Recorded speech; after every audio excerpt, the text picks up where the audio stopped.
summer job at the new and improved Freddy Fazbear's Pizza. I'm here to talk you through some of the things you can expect to see during your first week here and to help you get started down this new and exciting career path. Now, I want you to forget anything you may have heard about the old location, you know. Some people still have a somewhat negative impression of the company.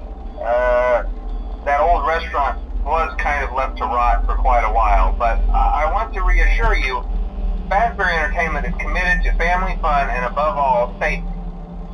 They've spent a small fortune on these new animatronics. Facial recognition, advanced mobility, they even let them walk around during the day. Isn't that neat? But most importantly, they're all tied into some kind of criminal database so they can detect a predator a mile away. Heck, we should be paying them to guard you. Now that being said, no new system is without its kinks. You're only the second guard to work at that location. The first guy finished his week but complained about conditions. We switched him over to the day shift. So, hey, look at you, right? Mainly he expressed concern that certain characters seemed to move around at night and even attempted to get into his office.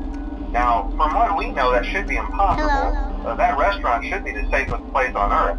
So while our engineers don't really have an explanation for this, the working theory is that the robots were never given a proper night mode. So when it gets quiet, they think they're in the wrong room. So then they go try to find where the people are, and in this case, that's your office. So our temporary solution is this. There's a music box over by the prize counter, and it's rigged to be wound up remotely. So just every once in a while, switch over to the prize counter video feed and wind it up for a few seconds. It doesn't seem to affect all of the animatronics, but it does affect one of them. And as for the rest of them, we have an even easier solution. You see, there may be a minor glitch in the system, something about the robot seeing you as an endoskeleton without its costume on and wanting to stuff you in your suit. So hey, we've given you an empty Freddy Fazbear head. Problem solved. You can put it on any time and leave it on for as long as you want. Eventually anything that wandered in will wander back out. Something else worth mentioning is kind of the quirky modern design of the building. You may have noticed there are no doors for you to close. But hey, you have light, and even though your flashlight can run out of power, the building cannot. So don't worry about the place going dark. Well, I think that's it. You should be golden. Check the lights, put on the Freddy head if you need to. Keep the music box wound up. Piece of cake. Have a good night, and I'll talk to you tomorrow.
sure you've noticed the older models sitting in the back room. Those are from the previous location, and we just use them for parts now. The idea at first was to repair them. They even started retrofitting them with some of the newer technology, but they were just so ugly, you know, and the smell. So the company decided to just go in a whole new direction and make them super kid-friendly. Those older ones shouldn't be able to walk around, but if they do, the whole Freddy head trick should work on them too, so whatever. I loved those old characters. Did you ever see Foxy the Pirate? Oh wait, Foxy. Oh yeah, Foxy. Hey listen, that one was always a bit twitchy. I'm not sure if the Freddy head trick will work on Foxy. If for some reason he activates during the night, and you see him standing at the far end of the hall, just flash your light at him from time to time. Those older models would always get disoriented with bright lights. It would cause a system restart or something. Come to think of it, you might want to try that on any room where something undesirable might be. It might hold him in place for a few seconds. That glitch might carry it over to the newer models too. One more thing, don't forget the music box. I'll be honest, I never liked that puppet thing. It's always thinking, and it can go anywhere. I don't think the Freddy mask will fool it, so just don't forget the music box. Anyway, I'm sure it won't be a problem. Have a good night, and I'll talk to you tomorrow.